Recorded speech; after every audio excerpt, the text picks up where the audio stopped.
The Mysterious Stranger, Part 3. Her name was Carla Watson. She was a 30-year-old woman who had been married for 5 years and had 2 children. Her husband was a store owner, the most popular store in the neighborhood. She was a kindergarten teacher, and a very good one according to the children and their parents.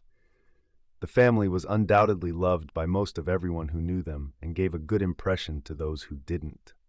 They lived in a surprisingly modest home for how much money they had. It was a simple 4-bedroom, 3-bath suburban home with a 2-car garage. It was painted the usual grayish white with a brown roof.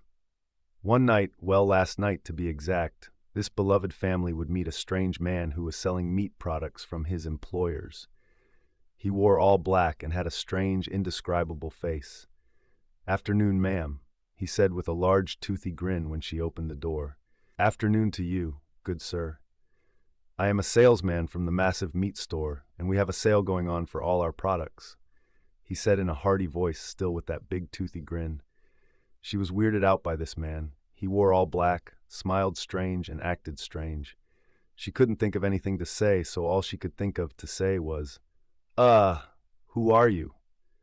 The man didn't reply, he just stared at her, still with that unnerving smile. She stood there for a moment and then gathered her thoughts and then asked once again who he was.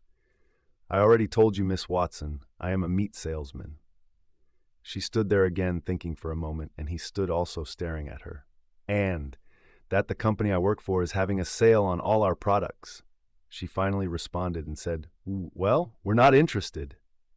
And out of instinct and wanting to not see nor look at him, she threw the door closed. Well, at least she thought she did, but before it could shut, he caught it and said, "Are you sure? We have the highest quality of any meat." The man said, and his smile got even bigger this time, "Yes, I'm sure. So would you please leave?" The man then bid her farewell by tipping his hat and closed the door. She stood there for a few seconds, then went and informed her husband about the strange meat salesman. To be continued.